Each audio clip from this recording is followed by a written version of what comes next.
Guys দেখো তরকারিটা কিন্তু হয়ে গেছে।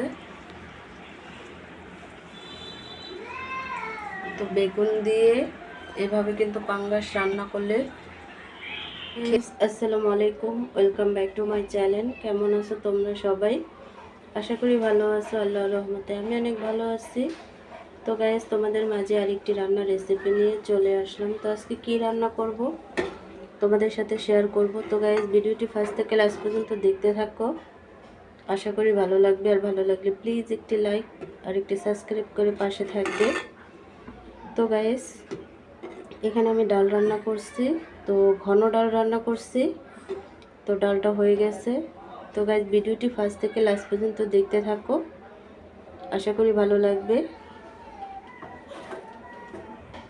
তো রান্না করার জন্য এখানে আমি নিয়ে নিয়েছি পাঙ্গাস মাছ। আর পাঙ্গাস মাছটাকে আমি খুব ভালোভাবে ধুয়ে পরিষ্কার করে মশলা মাখায় রাখছি, ভেজে নেব।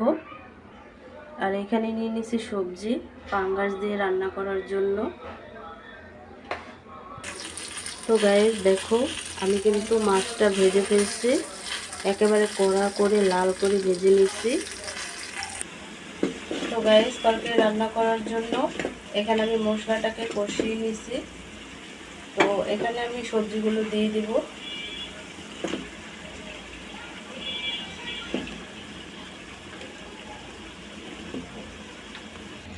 তো গায়ে সবজিগুলো দিয়ে দিছি। তো আমি খুব ভালোভাবে মশলার সাথে মিক্স করে নেব আর সবজিগুলোকে খুব ভালোভাবে কষিয়ে নেব।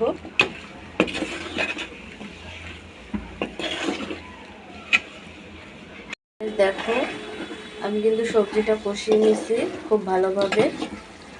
তো এখানে আমি সামান্য ঝোল অ্যাড করব। তো গাইস দেখো তরকারিটা কিন্তু হয়ে গেছে। তো বেগুন দিয়ে এভাবে কিন্তু পাঙ্গাস রান্না করলে খেতে দুর্দান্ত হয়। তো গাইস আজকের রেসিপিটা কেমন লাগছে অবশ্যই কমেন্টে জানাবে। তো অন্য কোনো রেসিপি নিয়ে তোমাদের মাঝে আবার চলে আসবো। আজকে এই পর্যন্তই।